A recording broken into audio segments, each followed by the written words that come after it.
नमस्कार दोस्तों। क्या राहुल गांधी प्रधानमंत्री की आवाज दबा रहे हैं? क्या विपक्ष जो मुद्दे उठाता है वो नकारात्मकता है? और क्या पुलिस अफसर राजनैतिक सत्ता के गुलाम एजेंट के तौर पे उनके एजेंडे को साधने का काम करते हैं? और क्या एनटीए पेपर लीक का मॉडल तैयार कर रहा है? आज यह मुद्दा बहुत अहम है। इसलिए अहम है कि आज संसद का सत्र शुरू होने के पहले प्रधानमंत्री ने अपने एक संबोधन में कहा कि 18वीं लोकसभा शुरू होने के बाद पहली संसद में जिस तरह से विपक्ष ने आवाज उठाई है वह नकारात्मकता का प्रमाण। उन्होंने कहा कि 2.5 घंटे तक विपक्ष ने प्रधानमंत्री की आवाज को दबा दिया। 2.5 घंटे तक प्रधानमंत्री की आवाज को दबा दिया तो प्रधानमंत्री 2.5 घंटे तक बोल कैसे पाए? सवाल तो यह है कि तो बड़ा आश्चर्यजनक। और यदि आवाज को दबाया गया था तो संसद टीवी में वह दिखाया क्यों नहीं गया कि कैसे विपक्ष उनकी आवाज को दबा रहा है, क्यों दबा रहा है? इसका मतलब कुछ ऐसा है कि प्रधानमंत्री को विपक्ष से इतना डर लगने लगा है कि अब वो ये कहते हैं कि जो करना था कर लिया, अब नहीं करना। तो जब वो ये कहते हैं तब आता है वो डिक्टेट कर रहे हैं, निर्देश दे रहे हैं, या सलाह दे रहे हैं, या आग्रह कर रहे हैं। क्योंकि आग्रह की मुद्रा नहीं थी। जिस तरह तमतमाई हुई भाषा में वो बात कर रहे थे, इससे लग रहा था कि उन्हें अब विपक्ष के सवाल चुभने लगे। अब उन्हें विपक्ष के सवालों से डर लगने लगा है। और प्रधानमंत्री की आवाज, जैसा वो कहते हैं, विपक्ष दबा दे रहा है 2.5 घंटे तक हो। हमें याद है कि जब नेता प्रतिपक्ष राहुल गांधी पिछली बार सदन में बोल रहे थे तो गृह मंत्री अमित शाह खड़े होते हैं और कहते हैं लोकसभा अध्यक्ष से कि महोदय इन्हें रोकिए, हमें संरक्षण दीजिए। तो आज समझिए वो संरक्षण मांगते थे। किस बात का संरक्षण मांग रहे? सत्ता में आप हैं, किसी को संरक्षित करना या असुरक्षित करना वो तो आप ही के हाथ में है। फिर आप क्या करें? आप तो वह लोग हैं जिस आरएसएस ने लिख के दिया था वो किसी गतिविधि में भाग नहीं लेगी, वो हर उस गतिविधि में भाग लेती है जिसका उसने रिटर्न दिया था, एफिडेविट दिया था सरकार। और अब भारत सरकार उसके देश भर के जितने सरकारी कर्मचारी हैं उन्हें आरएसएस के तमाम कार्यक्रमों में हिस्सा लेने की छूट दे दी गई। यानी अब आप आरएसएस के निक्कर पहन लीजिए और कुछ भी करते रहिए। यह शायद सरकार की इच्छा है, या सारे लोग वही भर दिए गए। तो इससे आप समझ सकते हैं कि क्या कहना चाहते हैं नरेंद्र। उधर राहुल गांधी आज फिर बोले, उठे, उन्होंने बीच में ही बोले। शिक्षा मंत्री अपनी प्रशंसा कर रहे थे तो उन्होंने शिक्षा मंत्री से बात की। उन्होंने कहा, सवाल किया कि एनटीए जिस तरह से फ्रॉड मॉडल बन गया है, जिस तरीके से बच्चों का भविष्य बर्बाद हो रहा है, 30 लाख बच्चे अपने भविष्य को लेकर के चिंतित हैं, उसको लेकर के क्या है? यह कुछ करोड़पतियों, पूंजीपतियों के बच्चों का मॉडल हो गया है, या गरीब लोगों के भी बच्चे पढ़ सके इसका मॉडल? सवाल खड़ा हो गया है क्योंकि पैसा दो, एडमिशन लो वाली स्थिति आ गई। इस तरह से परीक्षा कराई जा रही। राहुल गांधी का सवाल पूछना था कि खुद लोकसभा अध्यक्ष घबरा जाते हैं और वो पूछने लगते हैं और रोकने लगते हैं, जैसे होता है। आधा मिनट उनको बर्दाश्त नहीं कर पाते, स्थिति ये है। बहरहाल राहुल गांधी करीब 1.5 मिनट बोले और 1.5 मिनट में ही पूरी भारतीय जनता पार्टी में खलबली मच गई। राहुल गांधी के दूसरे साथी सदस्य जो तमिलनाडु से सांसद हैं, उन्होंने भी इसको लेकर के सवाल किया। उन्होंने कहा यदि शिक्षा मंत्री इस तरह की एनटीए की धांधली नहीं रोक सकते तो उन्हें इस्तीफा दे देना चाहिए। क्यों नहीं देते? सवाल खड़े हैं लेकिन जवाब नहीं है। जवाब के लिए हम सुप्रीम कोर्ट चलते हैं। सुप्रीम कोर्ट में आज इस पर बहस हो रही थी, तो एनटीए कहता है कि हमने 2 पेपर बनाए थे, एक केनरा बैंक में रखाया था, एक एसबीआई में रखाया था। एसबीआई वाला पेपर देना था लेकिन कुछ जगह केनरा बैंक वाला दे दिया। यानी यदि ये शोर नहीं मचता तो केनरा बैंक और पेपर किसको कैसे बांटे गए, अलग अलग पेपर बांटे गए, यह आपको पता नहीं चलता। उन 3300 स्टूडेंट्स जिन्हें ग्रेस मार्क भी दिए गए और केनरा बैंक का पेपर भी दिया गया, आप सोच सकते हैं, और उनकी कॉपी चेक की गई स्टेट बैंक के हिसाब से। ये एक धांधली आप समझिए। और फिर उन्हें सबसे ज्यादा नंबर मिल जाते हैं, ग्रेस मार्क भी मिल जाते हैं।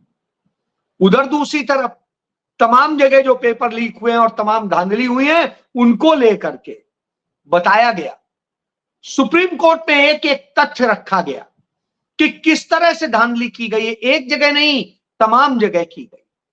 लेकिन साहब हर बार एनटीए कहता है हमें ये नहीं पता है, हमें वो नहीं पता है, और इस तरह से बार बार चीजें कहता है। जब एनटीए को नहीं पता है, जिसने एग्जाम कराया है, तो फिर किसको पता हो?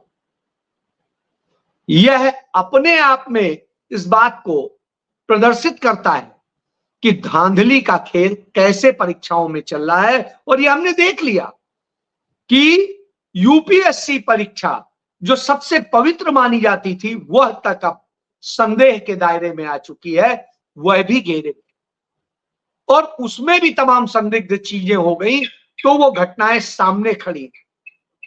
इसके बाद दूसरी जो सबसे बड़ी चीज सामने आती है, वो यह आती कि इसी तरीके से एजेंडे सेट करने की जो भारतीय जनता पार्टी आरएसएस की और नफरत की नीति है, उस नफरत की नीति में क्या होता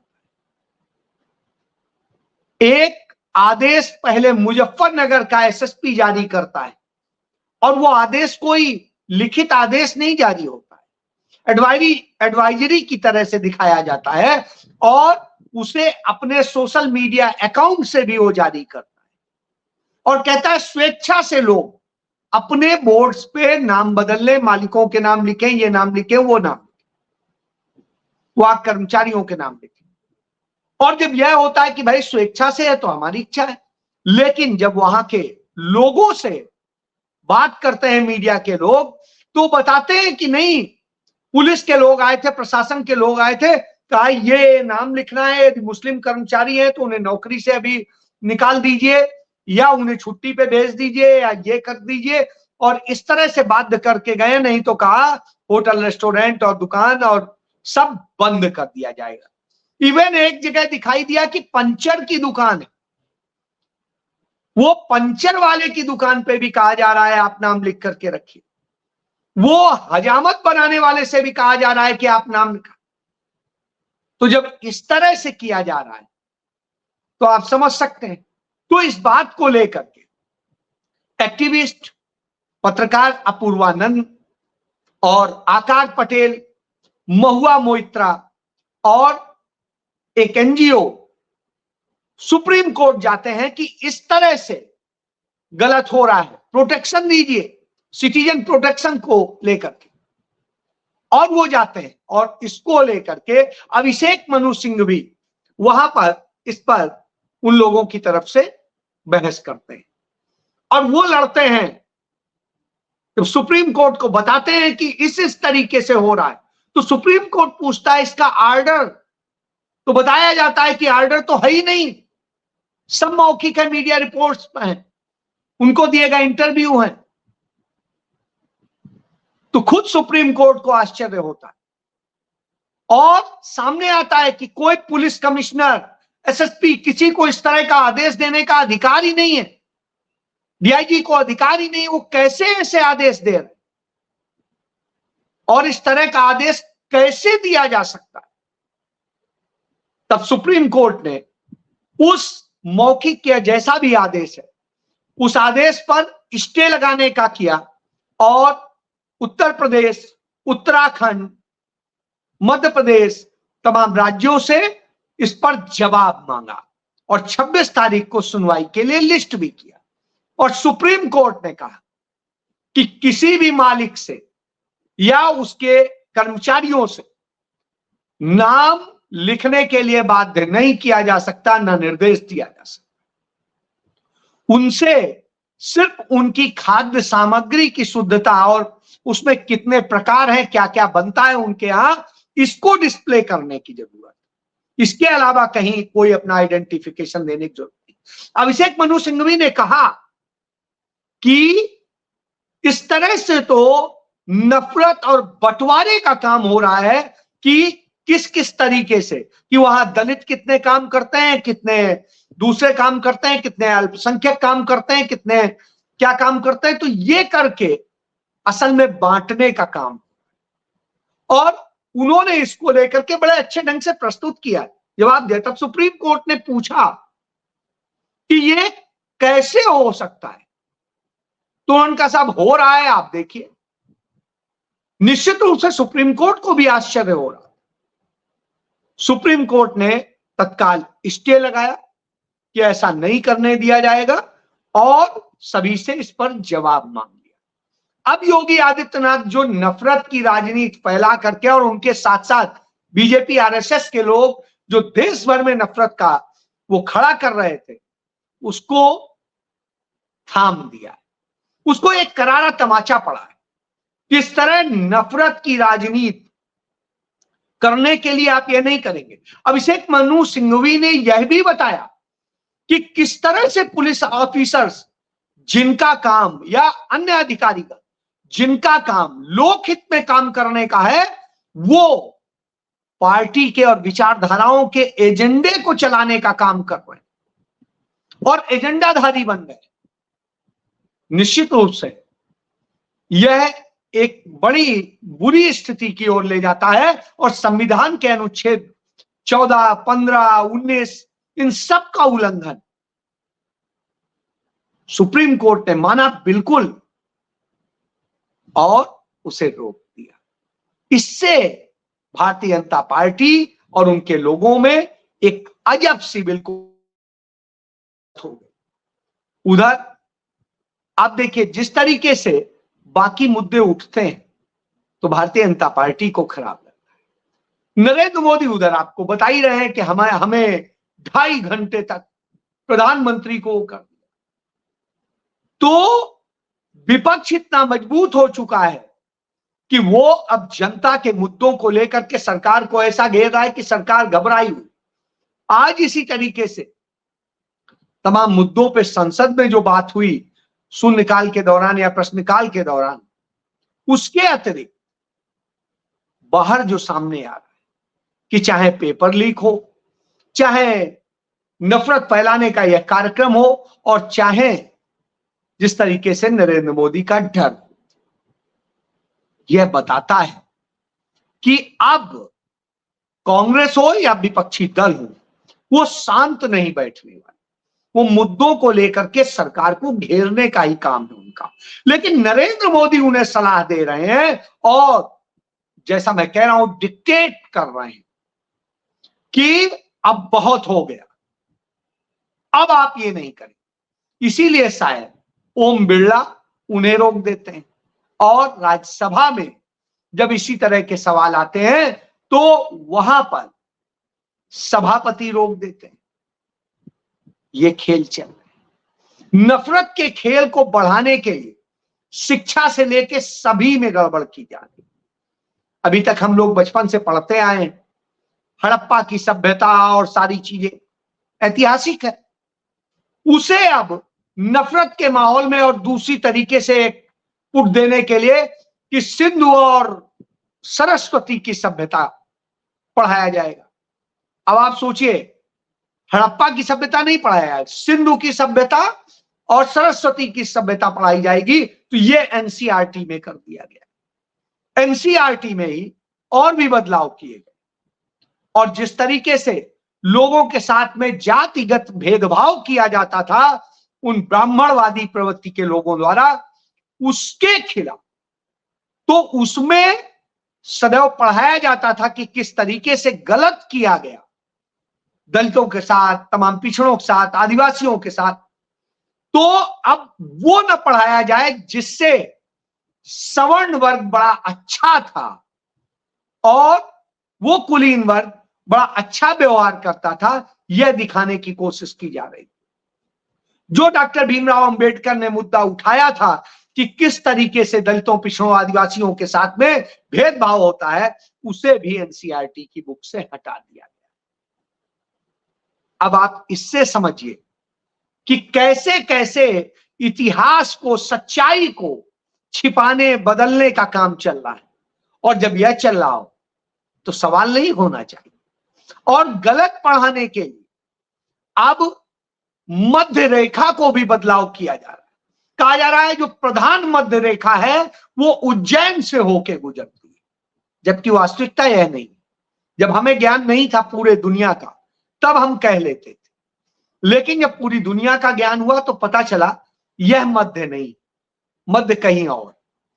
लेकिन आपको गलत ही पढ़ाना है, पुराने में ले जाना है, पीछे में ढकेल देना है, आपके बच्चों को ज्ञानहीन बनाना है, उसका काम होगा। तो आपको वैश्विक ज्ञान ना हो, आपको हम एक संकुचित ज्ञान दें जिसे कूप मंडूक कहा जाता है, कुएं का मेढक।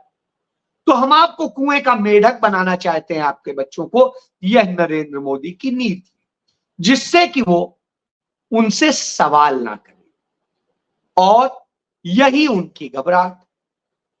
और नरेंद्र मोदी का जो झंझलाहट है, जो आज उनके भाषण में दिखाई दी, वो झल्लाहट सिर्फ इसी कारण से है कि उनके सारे नैरेटिव फेल हो जा रहे हैं। जनता खुद फेल कर रही है।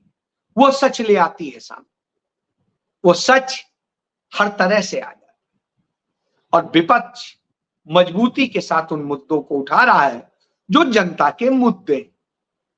यही घबराहट है। इसीलिए नरेंद्र मोदी कहते हैं कि सदन में बहुत सारा वक्त बर्बाद किया जाता है। तमाम नए सांसद 5 साल के लिए चुने गए, 10 साल के लिए चुने गए, और उन्हें बोलने का मौका नहीं मिला। तो बोलने का मौका देने का काम किसका है? लोकसभा अध्यक्ष का है।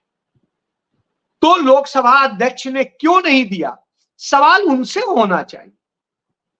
सवाल आप विपक्ष के खामे में डाल दें तो विपक्ष इसका जवाब थोड़ी ना देगा। जवाब तो आप देंगे, संसदीय कार्य मंत्री आपका, वो क्यों नहीं ऐसी व्यवस्था करता?